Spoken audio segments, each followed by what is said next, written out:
చిన్నపిల్లల మానసిక వైద్యానికి సంబంధించి యువతకు సంబంధించి మీరు ఆసుపత్రులు పెట్టారు. అవును వాటి వైద్య విద్యా బోధనలో కూడా ఉన్నారు. అవును చిన్న పిల్లలను కొట్టకుండా పెంచడం ఎలా, లేదా వాళ్ళు తప్పుదారి పట్టకుండా పెంచడం ఎలా?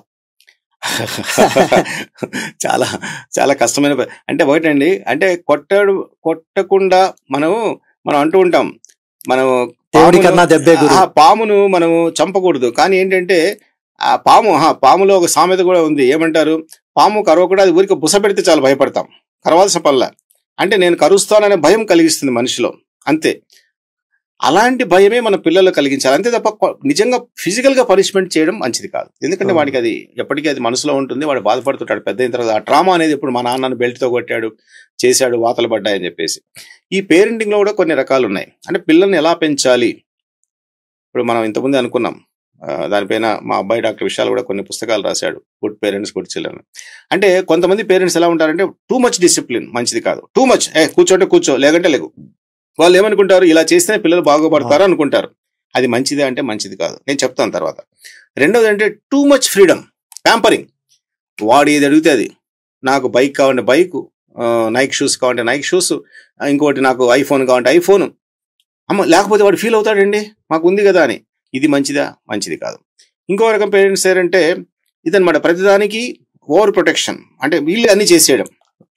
మనం ఒకటి చూసాం, Prakash Raj Bommarillu cinema, helicopter parenting అంట. వాడి షర్టు, వాడి అండర్వేరు, వాడి బనియను ఇవన్నీ వాళ్ళ ఫాదరే డిసైడ్ చేస్తా ఉంటాడు అనమాట.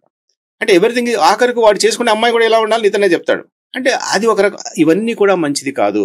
అంటే అంత ఓవర్ డిసిప్లిన్ మంచిది కాదు, ఓవర్ ప్యాంపరింగ్ మంచిది కాదు. ఇంకొక పేరెంట్స్ నెగ్లిజెంట్, మనమేది నేర్పేది, చేప పిల్లకి మనం ఈత నేర్పామా, వాడే నేర్చుకుంటాడులే అని వదిలేయడం, అది మంచిది కాదు. బెస్ట్ థింగ్ ఏంటంటే ఓవర్ డిసిప్లిన్ అయితే చేస్తారో అలా కాకుండా అథారిటేటివ్ అనే ఒక పేరెంటింగ్. దాంట్లో ఏంటంటే మంచి చెడు చదువు, నాన్న నువ్వు టీవీ చూస్తున్నావు, అలా కాదు, నువ్వు స్కూల్ నుంచి వస్తానే ఒక అరగంట చూడు, టీవీ చూడు, నో ప్రాబ్లం. సెల్ ఫోన్ చూసుకుంటా ఒక 10 నిమిషాలు చూసుకో ఏదన్నా ఉంటే కన్నా, then you read for 2 hours or 1 hour. అంతేగా అలా అని చెప్పి నువ్వు సెల్ ఫోన్ వాడకూడదు, నువ్వు టీవీ చూడకూడదు, అలా కాకుండా వానికి కొన్ని లిమిటేషన్స్ పెట్టి మంచిగా చెప్పి, నువ్వు ఇది చేసిన తర్వాత చదువుకో, నిజంగానే చూడు, టీవీ చూడు, ఏదైనా మంచి కార్టూన్ సినిమా ఉంటే చూసుకో అని. ఇలాంటి ఒక అథారిటేటివ్ పేరెంటింగ్. అంటే ఇక్కడ ఏంటి, అథారిటీ ఉంటుంది బట్ ఎక్స్ప్లెనేషన్ ఉంటుంది, మంచి చెడు చెప్పి చేయిస్తాం. ఇది ఎప్పటికైనా మంచిది. అంతేగాని ఓవర్ డిసిప్లిన్ మంచిది కాదు, ఓవర్ నెగ్లిజెంట్ మంచిది కాదు, ఓవర్ ప్యాంపరింగ్ మంచిది కాదు. మీరు అన్నట్టుగా ఈ పిల్లలకు కొట్టకుండా, అంటే కొట్టడం అనేది మాత్రం no, we should never do it.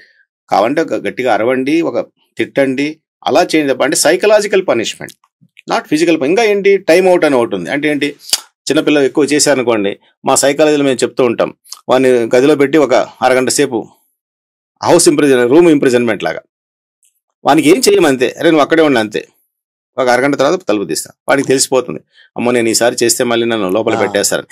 ఇలాంటి సైకలాజికల్ పనిష్మెంట్స్ మంచివి, కానీ ఫిజికల్ పనిష్మెంట్ అనేది చేయడం మంచిది కాదు. ఇప్పుడు ఎలాగో పిల్లలు అన్నారు కాబట్టి, పిల్లల్లో అయినా పెద్దవాళ్లలో అయినా దురలవాట్లు, అంటే అది సిగరెట్ కావచ్చు, మద్యం కావచ్చు, డ్రగ్స్ కావచ్చు, చివరికి ఇప్పుడు డిజిటల్ మీడియాలో రకరకాలుగా గంటలు రోజుకు 5 గంటలు 6 గంటలు చూడడం కావచ్చు. నెలల పిల్లలు లేదా కొంచెం అట్లా వేలు ఇలా కదిలించగలిగిన పిల్లలందరి చేతుల్లో అవే ఉంటున్నాయి, చూస్తున్నారు. దురలవాట్ల నుంచి వాళ్లకు వాళ్ళుగా బయటపడాలి అంటే ఏం చెయ్యాలి? ముందు parents are the role models, మన నుంచే మార్పు రావాలి. ఎందుకంటే పిల్లవాళ్ళు ఒక సైకాలజీలో ఒక సూత్రం ఏంటంటే, పిల్లలు ఎప్పుడు కూడా మనం చెప్పేది చెయ్యరు, మనం చేసేది చేస్తారు.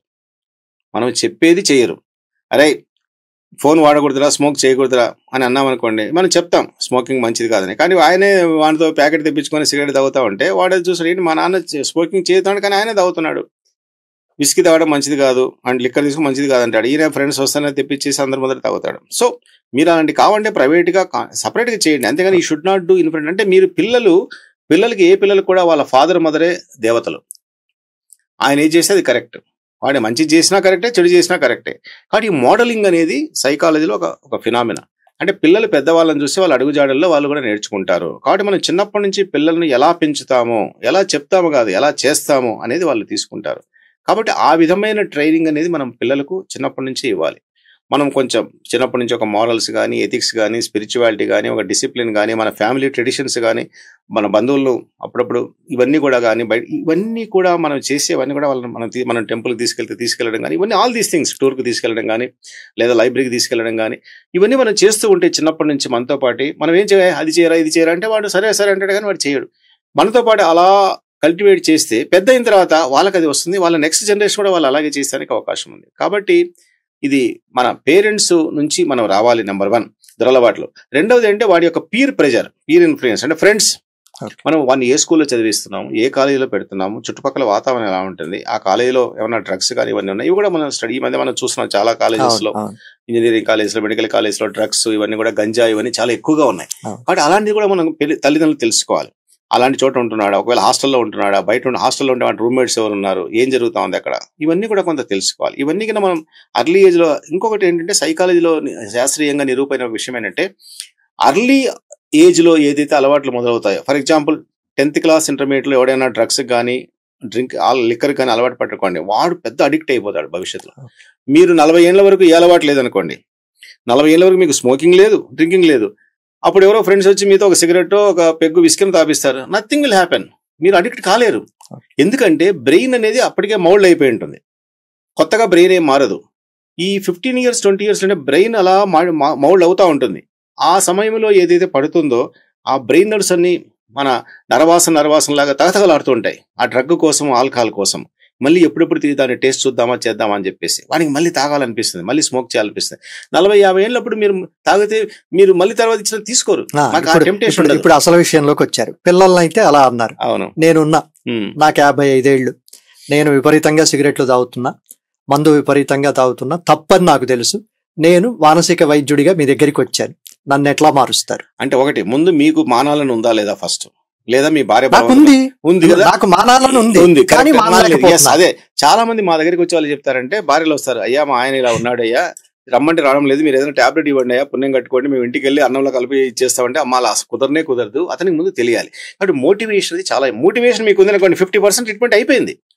మీకు మానాలనే కోరిక మీ మనసులో ఉంది అంటే మీరు 50% మేము కాదు, మీరే ట్రీట్మెంట్ చేసుకున్నారు, ఆ మిగతా 50% మేము చేస్తాం. దానికి 2 రకాల పద్ధతులు ఉన్నాయి. అలాంటి వాళ్ళని మేము చేస్తాం, ఇంటి దగ్గర ఉంచి మానిపించడం కొంచెం కష్టం. అందుకని మేము ఏం చేస్తాం, హాస్పిటల్లో కొన్నాం. ఎందుకంటే వాడు సడన్ గా డ్రింక్ మానేశాడు అనుకోండి, బాగా తాగేవాడు, రోజు తాగేవాడు, వెంటనే వాడిని మానేస్తే చేతులు వనకడము, నిద్ర పట్టకపోవడము, రెస్ట్లెస్ గా ఉండడము, ప్యానిక్ అయిపోతాడు. అందుకని హాస్పిటల్లో ఉంచి దాన్ని డిటాక్స్ చేస్తాం. అంటే ఏంటి, దానికి కౌంటర్ మెడిసిన్స్ ఇచ్చి డ్రింక్ మానేసిన వెంటనే బాడీ రియాక్ట్ కాకుండా మనసు ప్రశాంతంగా ఉండేటట్టు, స్టేబుల్గా ఉండేటట్టు కొన్ని మెడిసిన్స్ అవి ఇస్తాం. అవి 4-5 రోజుల్లో సెట్ అయిపోతాడు. సార్ నాకు బాగుంది సార్, డ్రింక్ తీసుకోపోయినా ఏంటి సార్ 4 రోజుల నుంచి బాగానే ఉంది నాకు అంటాడు, నిద్ర పడుతుంది, హ్యాపీగా ఉన్నాను, తింటున్నాను అంటాడు. తర్వాత తీసే 2 రకాల మెడిసిన్స్ ఉన్నాయి మా దగ్గర. ఒకటి యాంటీ క్రేవింగ్ డ్రగ్స్ అని ఉంది. అంటే మామూలు చాలా మంది సాయంత్రం అయితే మనసు పీకుతూ ఉంటుంది, ఎక్కడ బ్రాంతి షాప్ ఉందా అని, లేదా శనివారం సాయంత్రం వచ్చింది అనుకోండి, ఫ్రెండ్స్తో కలిసి ఇవాళ వెళ్ళిపోదామని చెప్పేసి. ఈ క్రేవింగ్ అంటే తపన. మనకు చూడండి, పొద్దున్నే చాలా మందికి, నాకు కూడా కాఫీ తాగాలనిపి, కాఫీ తాగకపోతే అసలు ఏం చేయలేరు. That is psychological craving. ఆ సైకలాజికల్ క్రేవింగ్ తగ్గించడానికి కొన్ని మెడిసిన్స్ ఉన్నాయి, అకాంప్రోసేట్ అని, లేకపోతే బ్యాక్లోఫిన్ అని కొన్ని మందులు ఉన్నాయి. ఈ మందులు ఇస్తే ఆ తాగాలని తపన తగ్గుతుంది ముందు. అంటే 100% మానేస్తాడని కాదు, ఏముంది లేదు తాగితే తాగుతాను, లేకపోతే లేదనుకుంటాడు, పోస్ట్ పోన్ చేస్తాడు. ఇది కొన్నాళ్ళు ఇస్తాం. ఇది అయిన తర్వాత డిటరెంట్స్ అని ఇంకా కొన్ని మందులు ఉన్నాయి. డిటరెంట్స్ అంటే ఏంటంటే, మామూలుగా ఎందుకు తాగుతాం మనం, ఎంజాయ్మెంట్ కోసం కదా, సరదా కోసం, కొంచెం హై వస్తుంది, ఎక్కువ మాట్లాడతాం, పాటలు పాడతాం, గెంతులు వేస్తాం, ఎప్పుడు మాట్లాడి కూడా ఆ రోజు మంచి మంచి జోకులు వేస్తాడు, ఆ యూఫోరియా అంటారు, ఈ హై వస్తుంది, ఆ డోపమిన్ అనేది రిలీజ్ అవుతుంది చెప్పాను. ఈ డిటరెంట్స్ అనే డైసల్ఫిరామ్ అనే ఒక మెడిసిన్ ఉంది, చాలా పవర్ఫుల్ మెడిసిన్. అది ఏం తాకుండా తీసుకోకుండానే నేను ఎప్పుడు హైలో ఉంటాను సార్. అది మంచిదే కదా, అది మీకు న్యాచురల్ డోపమిన్. అది అంటే నేనేమన్నా ట్రీట్మెంట్ కి రావాలేమో మీ దగ్గరికి, అవసరం లేదు, అది మంచిది, అది మీకు దేవుడు ఇచ్చిన వరం అది. కాబట్టి ఈ డైసల్ఫిరామ్ అనే టాబ్లెట్ ఏం చేస్తుందంటే, మేము చెప్తాం మనకి ముందుగానే, అయ్యా నువ్వు తీసుకో, ట్రీట్మెంట్ చేసి అంతా అయిపోయి వెళ్ళేటప్పుడు ఆ టాబ్లెట్ ఇస్తాం, ఇచ్చి అయ్యా ఈ టాబ్లెట్ ఇస్తున్నాము, నువ్వు మానేసాను సార్ అంటే. కానీ వాళ్ళ భార్య, సార్ 100 సార్లు ప్రమాణం చేశాడు పిల్లల మీద, నా మీద, మళ్ళీ ఇంటికి పోయినాక మళ్ళీ తాగుతాడు సార్ అంటే. అప్పుడు ఈ టాబ్లెట్ ఇచ్చి, మా రోజు నువ్వు ఉదయం సాయంత్రం ఈ టాబ్లెట్ ఇవ్వండి. వానికి ఏం చెప్తామంటే, ఈ టాబ్లెట్ ఇన్నాళ్ళు నువ్వు తాగినప్పుడు ఏమైంది, హ్యాపీగా ఉండేది, సరదాగా. ఇప్పుడు అలా కాదు, ఈ టాబ్లెట్ వేసుకుంటే ఇంకా నరకం కనపడుతుంది. విత్ ఇన్ ½ an hour నీకు చెమటలు పడతాయి, బీపీ డౌన్ అవుతుంది, కళ్ళు తిరుగుతాయి, కింద పడిపోతావు, చచ్చిపోతానని భయం వేస్తుంది. అలా వస్తుంది. అంటే వాడు తాగితే ఒక పెగ్గు తాగాడు, రెండో పెగ్గు తాగితే ఇంకా సీరియస్ అవుతుంది. వాడు ఏమనుకుంటాడు, ఏంట్రా ఇదేంటి, ఇది నేను తాగేది హ్యాపీ కోసం కాదు, ఇదేంటి నరకయాత్ర అని చెప్పేసి బాబు ఇంకా దీని జోలికి వెళ్ళంటాడు. అప్పుడు దానికి ఏం చేయాలో విరుగుడు. అంటే ఆ డిటరెన్స్ అనేది, ఈ యాంటీ క్రేవింగ్ డ్రగ్స్ అనేది, దీనితో సైకలాజికల్ కౌన్సిలింగ్ అనేది కూడా చేస్తాం. అంటే ఇప్పుడు ఫ్యామిలీ మెంబర్స్, చిన్న జోక్ కూడా చెప్పాలి మీకు. ఏంటంటే ఒక భార్య భర్తలు వచ్చారు, అడ్మిట్ అయ్యారు, ట్రీట్మెంట్ చేశాం. వాడు అన్నాడు మళ్ళీ ఇంటికి పోయినాక మళ్ళీ తాగాడు. నెల తర్వాత ఏం సార్ మీరు ఏదో చేశారు, ట్రీట్మెంట్ అయింది, మా ఆయన మళ్ళీ ఇంటికి వచ్చినాక మళ్ళీ మొదలు పెట్టాడు సార్ అంటే, ఆమెను బయటికి పంపించి అడిగి ఏంటయ్యా ఇంత చెప్పావు కదా, ప్రమాణం చేసావు, మందులు ఇచ్చావు కదా అంటే, ఏం సార్ సార్ మీరు తాగుతారని నన్ను అడిగాడు. నేను తాగనయ్యా అని చెప్పా. సార్ మీరు ఒక పని చేయండి, మా ఇంటికి రండి, మా ఇంట్లో గెస్ట్ రూమ్ ఇస్తాను, వారం రోజులు నుండి మీరు కూడా తాగుతారు మొదలు పెడతారు అన్నాడు. ఎందుకన్నా, సార్ మా భార్య నచ్చ తట్టుకోలేను సార్, అంత నచ్చబెట్టే భార్య ఉంటే 24 గంటలు నచ్చబెడుతుంది, ఏదో నేను మంచి చేసినా క్రిటిసైజ్ చేసిన ఆ నచ్చ తట్టుకోలేక నేను తాగుతున్నాను సార్.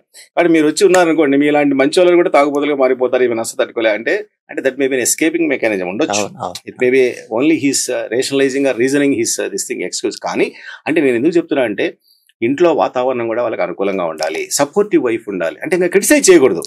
ఇంటికి పోయిన నుంచి ఇన్నాళ్ళు నీ వల్ల ఇలా పాడైపోయాము, డబ్బులన్నీ వేస్ట్ అయిపోయాను, మొదలు నష్టపడి దరిద్రం అని చెప్పేసి ఇలా మాట్లాడుతున్న వాడు మళ్ళీ బాధపడతాడు. అలా కాకుండా వాడిని సపోర్టివ్ గా చూసి ప్రేమగా ఉండి మంచిగా ఉండి, అయ్యా నువ్వు బాగున్నావు, మన పిల్లల భవిష్యత్తు బాగా చూసుకో, ఇంక ఇప్పటి నుంచి మనం బాగుందాం, మన సంసారం మన పిల్లని అలా సపోర్ట్గా. అంతేగాని పోయిన నుంచి ఏదో ఒకటి నష్టపెడుతూ ఉంటే ఆ నాగింగ్ అనేది ఉంటే మళ్ళీ వీళ్ళు మళ్ళీ మొదలు పెట్టే అవకాశం ఉంది. కాబట్టి ఫ్యామిలీ ఎన్విరాన్మెంట్, ఫ్యామిలీ సపోర్టు ఇవన్నీ ఉండాలి. అలాగే అతనికి ఫ్రెండ్స్ ఉంటారు, ఎలాంటి ఫ్రెండ్స్, తాగే ఫ్రెండ్స్, వాళ్ళని కూడా కట్ చేయాలి ఎవరి దగ్గర. అలాంటివన్నీ చేస్తే అంటే మందులు ట్రీట్మెంటే కాకుండా ఇలాంటి కొన్ని సైకలాజికల్ మెజర్స్ కూడా చేస్తే తప్పకుండా చాలా మందిని మేము మార్పించడానికి అవకాశం ఉంది.